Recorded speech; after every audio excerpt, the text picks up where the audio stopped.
Hello, I'm going to be talking about how a debtor can strip a second mortgage. In today's housing market, many debtors owe more on their house than the house is actually worth, and many people have second mortgages against their house.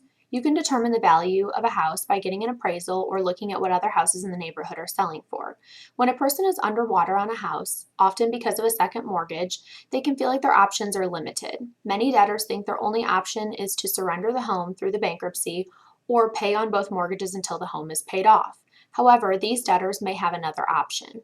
The solution to this problem may be to strip the second mortgage on the real property.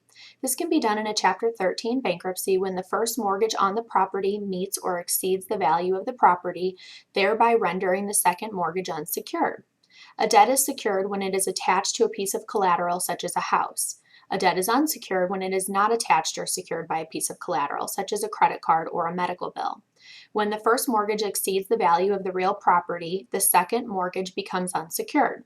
According to Section 506 of the U.S. Bankruptcy Code, a lien can only be secured by collateral if there is enough value in the collateral to cover that lien. Therefore, the second mortgage would become unsecured. For example, if a house is worth $90,000, the first mortgage is $95,000, and the second mortgage against the property is $20,000, then the $20,000 mortgage becomes unsecured and can be stripped in a Chapter 13. When the second lien is stripped, the Chapter 13 debtor would pay back the first mortgage but would not be required to pay back the second mortgage and would still be able to keep the property. In order to strip a lien, the Chapter 13 trustee may require a debtor to show proof of the value of the house so they can ensure that the second mortgage is completely unsecured and able to be stripped. Debtors should understand that there are limitations. If a debtor has refinanced the property, they will not be eligible for lien stripping.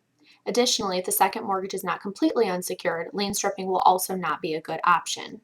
For more information about this, contact a St. Louis or St. Charles bankruptcy attorney.